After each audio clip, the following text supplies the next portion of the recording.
welcome back to Black Book Stacks. I am your host, Shonda Sanders, and it has been a long time, I feel like, since I updated my channel, so I wanted to come back, even though, as you can probably hear from the sound of my voice, I'm clearly recovering from something, which is, I think, just one of these pre-summer colds, and thank you for all of your comments, likes, shares, and subscribes. I appreciate them. It's been fun to see people weigh in on new recommendations, added recommendations for some titles like Memorial Drive, which I think is out now in paperback.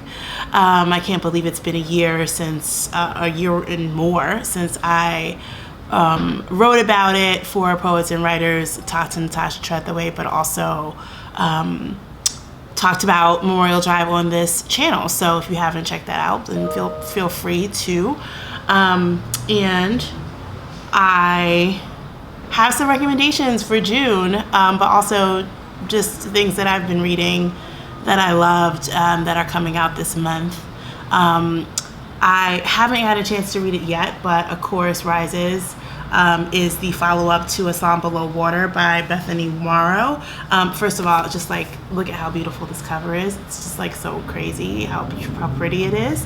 And so I'm excited to dig into that.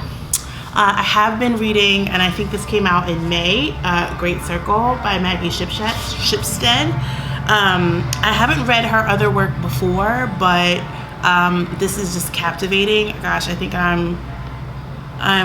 must be like more than, I'm not even halfway through, but I've been like just devouring it between books. I highly recommend it. It's a story of this aviator, one of the first female aviators of her time, named Marion Graves, and a modern day or sort of contemporary actress or actor who goes on to play her in a film. So anyway, really, really cool. Love this cover. I had to dig it up. I took my cover off. I don't know if you guys do this, but sometimes I really don't want people to know what I'm reading. It's not, I don't think it's any big deal or anything. It's like a huge secret where everybody cares what I'm reading, but yeah, sometimes I don't want to talk to people about what I'm reading. I just want to read it, you know? So it doesn't really work sometimes. Excuse me. So I don't know why I care about that, but nonetheless, Somebody's Daughter, a memoir. Ashley C. Ford loved this book. This is an Oprah book, and I think one of the first in the imprint, if I'm not mistaken, but don't quote me on that. I don't really know. Such a great story. I have admired Ashley and followed her on Twitter for a long time. I think we follow each other. She's a fellow Capricorn. I love her candor. I love her wit. In the book, she, just a trigger warning for sexual assault, which is a theme that comes up, unfortunately, a couple times. But she writes about essentially being estranged from her incarcerated father, and also coming of age as a black weird kid, her words, not my label, in Indiana, with a brother and a grandma, and it has all the features of like black life and extended kin and fictive kin, while also being totally unique and nuanced and told in a way that I think only Ashley can tell it. So I highly recommend it, and yeah, I think you should check it out. Let me know what you think, if you've already read it too. But on sale date is June 1st, which was yesterday, because I'm taping this on the 2nd. Excuse me. Try to drink some water or something so I won't be hacking through the video. But that's how you know I'm not faking when I said that I had a cold. Like, it's really a thing that I've been grappling with. Okay. The Sweetest of Water by Nathan Harris is this amazing novel about two brothers who were freed by the Emancipation Proclamation find themselves encountering this guy George Walker and his wife Isabel, and they think they have lost their son to war, but he actually comes back. And he is a Confederate soldier who has a romance with another Confederate soldier who's like a friend in their little town of Old Ox. I couldn't figure out where Old Ox is supposed to be. I think it's fictional. Anyway, this is originally supposed to come out in July, but it actually is going to be on sale June 15th. I highly recommend it. It's a little bit of a slow burn. It took me a little while to get into it. It reminded me of The Prophets, and also like Toni Morrison came to mind, but in the same way that like Toni Morrison came to mind for The Prophets, which is basically just this extended, elaborate way of telling a story about Black life that humanizes it and centers it. So he doesn't write like Toni Morrison, but that like intense deliberation in the narrative reminds me of Toni Morrison. So hopefully you'll agree. If not, I'd be curious to hear why as well. He lives in Austin, my old stomping ground, so that's cool. And this is his debut novel, so highly recommend it. Good summer read. Akwaeke Emezi's Dear Senthuran is on sale June 8th. This is their epistolary collection of essays, essays and memoir. Not even sure how you would say that. And I loved their confidence in writing this, and I think that I dealt with my own, it helped me illuminate some of my own insecurities about being a Black woman writer in this day and age. And they talk about the issues that they faced with their family in terms of coming out as trans, being misgendered, also having surgery, and kind of being at their lowest point. And then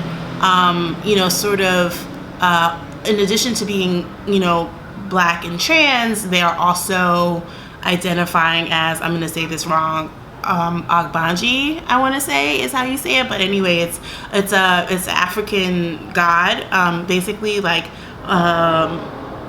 spirit being that is like reincarnated, and so in addition to them identifying on all these other different margins, there's this huge sort of superiority element to it, because they are a god, right? And they talk to others who also identify as these spirit beings who are also gods, and that part of things, I think for me, felt like I was a little bit outside of that. Like I could understand and I could almost relate in some ways to the Blackness and to even the stuff about, or the intricacies of trans identity and trying to navigate in a world that is very binary in so many other ways. So like I understood those and I could relate to them, but on the God piece, I was a little bit like, I'm not really sure I'm not sure this resonates with me. And it's not that so first of all, I think it's a fantastic just fact that we live in a time where I can read this beautiful work from a Black trans god, basically, right? That is a thing that exists in a world where there is so much Black trauma that is centered, and so much Black pain that is considered to be the predominant narrative of what Blackness and otherness and queerness, happy Pride, is supposed to be about, right? So that was my main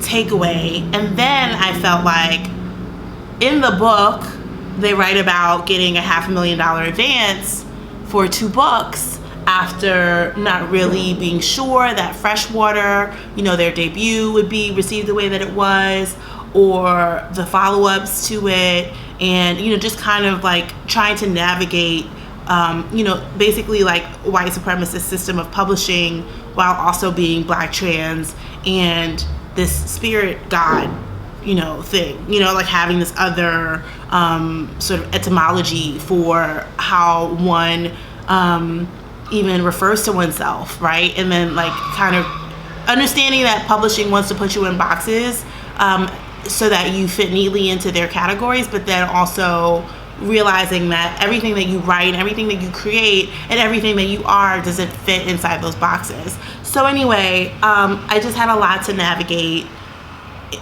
that had really nothing to do with Dear Senthuran or Akwaeke and Emezi. So I would say this is profound. There's a lot of wisdom in here, lots of beautiful writing, very confident writing. So I'd be curious to hear your thoughts as well. You've probably heard about The Other Black Girl by Zakiya Dalila Harris. I am not going to give you any spoilers. It's been billed as Get Out meets The Devil Wears Prada. I think that's pretty accurate. I would say less Devil Meets Prada, more Get Out. It made me think of my time as a publicity intern at Simon & Schuster. It's one of the only black people in the room. The protagonist here is Nella Rogers. She is like trying to do, the Lord's work in her publishing industry, which in this case is Wagner, and just getting blocked at every turn.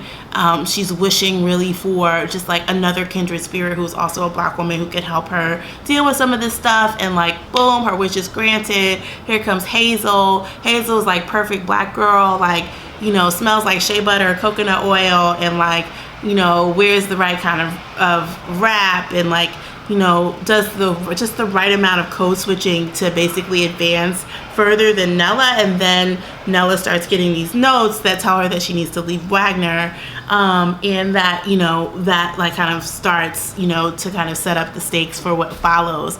So it was really a quick read. It was really a fun read, so I highly recommend that.